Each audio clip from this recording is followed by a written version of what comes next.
अगला अध्याय। महाप्रलय काल में केवल सद्ब्रह्म की सत्ता का प्रतिपादन उस निर्गुण निराकार ब्रह्म से ईश्वर मूर्ति सदाशिव का प्राकट्य, सदाशिव द्वारा स्वरूप भूता शक्ति अंबिका का प्रकटीकरण, उन दोनों के द्वारा उत्तम क्षेत्र काशी या आनंदवन का प्रादुर्भाव, शिव के वाममांग से परम पुरुष विष्णु का आविर्भाव तथा उनके सकाश से प्राकृत तत्वों की क्रमशः उत्पत्ति का वर्णन। ओम नमः शिवाय। ब्रह्मा जी ने कहा, ब्राह्मण देव शिरोमणे, तुम सदा समस्त जगत के उपकार में ही लगे रहते हो। तुमने लोगों के हित की कामना से यह बहुत उत्तम बात पूछी है, जिसके सुनने से संपूर्ण लोगों के समस्त पापों का क्षय हो जाता है। उस अनामय शिव तत्व का मैं तुमसे वर्णन करता हूँ। शिव तत्व का स्वरूप बड़ा ही उत्कृष्ट और अद्भुत है। जिस समय समस्त चराचर जगत नष्ट हो गया था, सर्वत्र केवल अंधकार ही अंधकार था। न सूर्य दिखाई देते थे, न चंद्रमा, अन्य ग्रहों तथा नक्षत्रों का भी पता नहीं था। ना दिन होता था, न रात। अग्नि, पृथ्वी, वायु और जल की सत्ता नहीं थी। प्रधान तत्व अव्यकृत प्रकृति से रहित सूना आकाश मात्र शेष था। दूसरे किसी तेज की उपलब्धि नहीं होती थी। अदृष्ट आदि का भी अस्तित्व नहीं था। शब्द और स्पर्श भी साथ छोड़ चुके थे। गंध और रूप की भी अभिव्यक्ति नहीं होती थी। रस का भी अभाव हो गया था। दिशाओं का भी भान नहीं होता था। इस प्रकार सब और निरंतर सूची भेद्य घोर अंधकार फैला हुआ था।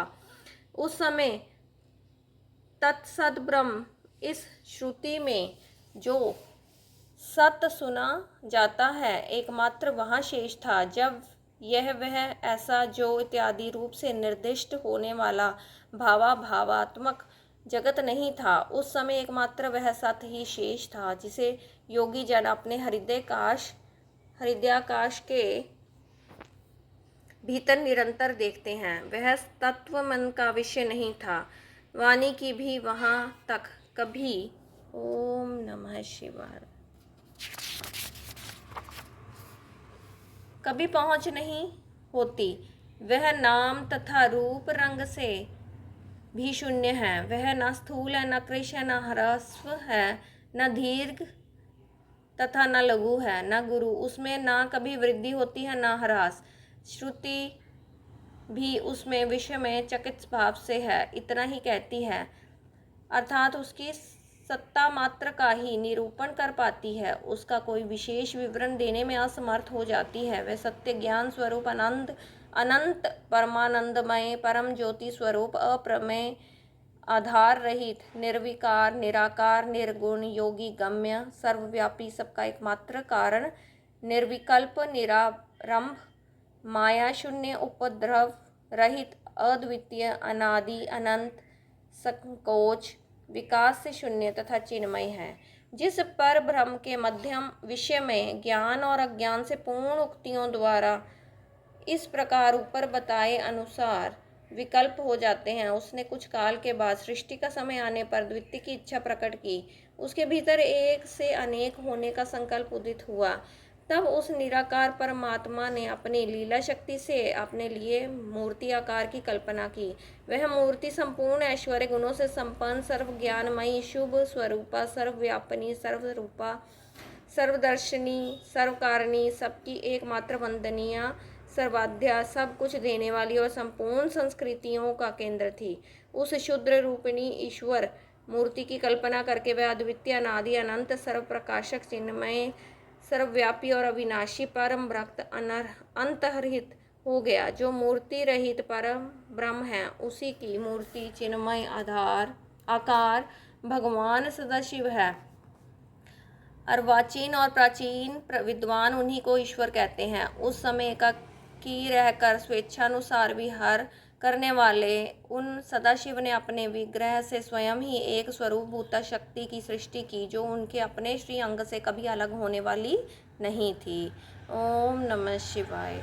उस पराशक्ति को प्रधान प्रकृति, गुणवती, माया, बुद्धि तत्व की जननी तथा विकार रहित बताया गया है। वह शक्ति अंबिका कही गई है। उसी को प्रकृति सर्वेश्वरी त्रिदेव जननी, नित्या और मूल कारण भी कहते हैं। सदा शिव द्वारा प्रकट की गई उस शक्ति के 8 भुजाएं हैं। उस शुभ लक्षणा देवी के मुख की शोभा विचित्र है। वह अकेली ही अपने मुखमंडल में सदा 1 सहस्त्र चंद्रमाओं की कांति धारण करती है। नाना प्रकार के आभूषण उसके श्रीअंगों को शोभा बढ़ाते हैं। वह देवी नाना प्रकार की गतियों में से संपन्न है और अनेक प्रकार के अस्त्र शस्त्र धारण करती है। उसके खुले हुए नेत्र खिले हुए कमल के समान जान पड़ते हैं। वह अचिंत्य तेज से जगमगाती है। वह उसकी योनि है और सदा उद्यमशील रहती है। एकाकिनी होने पर भी वह माया संयोगवशात अनेक हो जाती है। वे जो सदा शिव हैं उन्हें परम पुरुष ईश्वर शिव, शंभु और महेश्वर कहते हैं। वे अपने मस्तक पर आकाश गंगा को धारण करते हैं। उनके बाल देश में चंद्रमा शोभा पाते हैं। उनके 5 मुख हैं और प्रत्येक मुख में 3-3 नेत्र हैं। उनका चित्त सदा प्रसन्न रहता है। वे 10 भुजाओं से युक्त और त्रिशूलधारी हैं। उनके श्रीअंगों की प्रभा कर्पूर के समान श्वेत गौर है। वे अपने सारे अंगों में भस्म रमाए रहते हैं। उन काल रूपी ब्राह्मणे एक ही समय शक्ति के नाथ शिवलोक नामक क्षेत्र का निर्माण किया था। उस उत्तम क्षेत्र को ही काशी कहते हैं।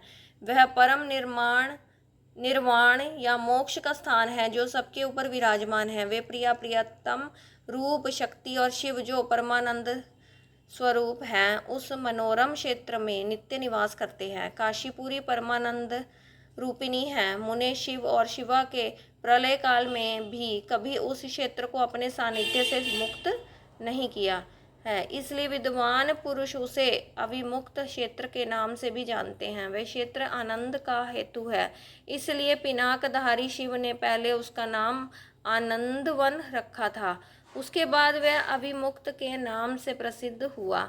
देवर्षि एक समय उस आनंदवन में रमण करते हुए शिवा और शिव के मन में यह इच्छा हुई कि किसी दूसरे पुरुष की भी सृष्टि करनी चाहिए, जिस पर यह सृष्टि संचालन का महान भार रखकर हम दोनों केवल काशी में रहकर इच्छा अनुसार विचरें और निर्वाण धारण करें। ओम नमः शिवाय।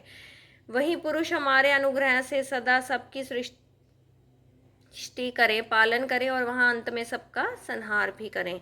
यह चित्त एक समुद्र के समान है। इसमें चिंता की उथाल तरंगे उठ उठकर इसे चंचल बनाए रहती हैं। इसमें तत्व गुण रूपी रत्न, तमो गुण रूपी ग्रह और रजोगुण रूपी मूंग भरे हुए हैं। इस विशाल चित्त समुद्र को संकुचित करके हम दोनों इस पुरुष के प्रसाद से आनंद कानन काशी में सुख पूर्वक निवास करें। यह आनंद वन वह स्थान है जहाँ हमारी मनोवृत्ति सब ओर से सिमट कर इसी में लगी हुई है तथा जिसके बाहर का जगत चिंता से आतुर प्रतीत होता है। ऐसा निश्चय करके शक्ति सहित सर्वव्यापी परमेश्वर शिव ने अपने वाम भाग के 10वें अंग पर अमृत मल दिया। फिर तो वहाँ से एक पुरुष प्रकट हुआ जो तीनों लोकों में सबसे अधिक सुंदर था। वह शांत था, उसमें तत्व गुण की अधिकता थी तथा वह गंभीरता का अथाह सागर था। मुने क्षमा नामक गुण से युक्त उस पुरुष के लिए ढूंढने पर भी कहीं कोई उपमा नहीं मिलती। ओम नमः शिवाय।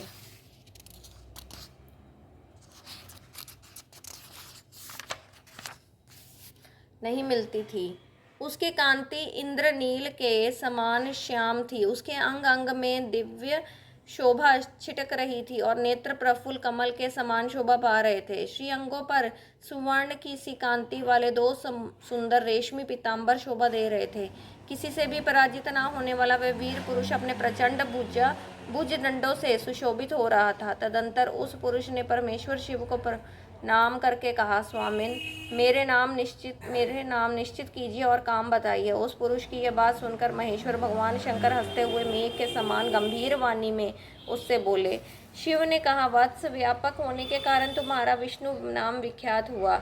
इसके सिवा और भी बहुत से नाम होंगे जो भक्तों को सुख देने वाले होंगे। तुम सुस्थिर उत्तम तप करो क्योंकि वही समस्त कार्यों का साधन है। ऐसा कहकर भगवान शिव ने श्वास मार्ग से श्री विष्णु को वेदों का ज्ञान प्रदान किया। तदंतर अपनी महिमा से कभी च्युत न होने वाले श्री हरि भगवान शिव को प्रणाम करके बड़ी भारी तपस्या करने लगे और शक्ति सहित परमेश्वर शिव की पार्षद गुणों के साथ वहां से अदृश्य हो गए। भगवान विष्णु ने सुदीर्घ काल तक बड़ी कठोर तपस्या की। तपस्या के परिश्रम से युक्त भगवान विष्णु के अंगों से नाना प्रकार की जलधाराएं निकलने लगी। यह सब भगवान शिव की माया से ही संभव हुआ। महामुनि, उस जल से सारा सूना आकाश व्याप्त हो गया। वह ब्रह्म रूप जल अपने स्पर्श मात्र से सब पापों का नाश करने वाला सिद्ध हुआ। उस समय थके हुए परम पुरुष विष्णु ने स्वयं उस जल में शयन किया। वे दीर्घ काल तक बड़ी प्रसन्नता के साथ उसमें रहे। नार अर्थात जल में शयन करने के कारण ही उनका नारायण यह श्रुति सम्मत नाम प्रसिद्ध हुआ। उस समय उन परम पुरुष नारायण के सिवा दूसरी कोई प्राकृतिक वस्तु नहीं थी। उसके बाद ही उन महात्मा नारायण देव से यथा समय उस सभी तत्व प्रकट हुए। महामते विद्वान, मैं उन तत्वों की उत्पत्ति का प्रकार बता रहा हूँ, सुनो। प्रकृति से महातत्व प्रकट हुआ और महातत्व से तीनों गुण। इन गुणों के भेद से ही त्रिविध अहंकारी की उत्पत्ति हुई। अहंकार से 5 तन्मात्राएं हुई और उन तन्मात्राओं से 5 भूत प्रकट हुए। उसी समय ज्ञानेंद्रियों और कामेंद्रियों का भी प्रादुर्भाव हुआ। मुनि श्रेष्ठ, इस प्रकार मैंने तुम्हें तत्वों की संख्या बताई है। इनमें से पुरुष को छोड़कर शेष सारे तत्व प्रकृति से जुड़े हुए हैं, इसलिए सबके सब जड़ है। तत्वों की संख्या 24 है। उस समय एकाकार 24 तत्वों को ग्रहण करके वे परम पुरुष नारायण भगवान शिव की इच्छा से ब्रह्म रूप जल में सो गए। ओम नमः शिवाय। संगत जी, अध्याय 6 की समाप्ति होती है। आज हमने 5 और 6 अध्याय की समाप्ति की है पढ़कर। उसके लिए अनंतम अनंतम शुक्राना गुरुजी महाराज का। गुरुजी से आज्ञा लेते हैं, पाठ को यहीं समाप्त करते हैं। ओम नमः शिवाय। शिवजी सदा सहाय। ओम नमः शिवाय। मेरे गुरुजी सदा सहाय। जय गुरुजी। शुक्राना गुरुजी। अनंतम अनंतम शुक्राना गुरुजी। हर हर महादेव, हर हर महादेव। शुक्राना दात्या, शुक्राना। जय गुरुजी संगत जी।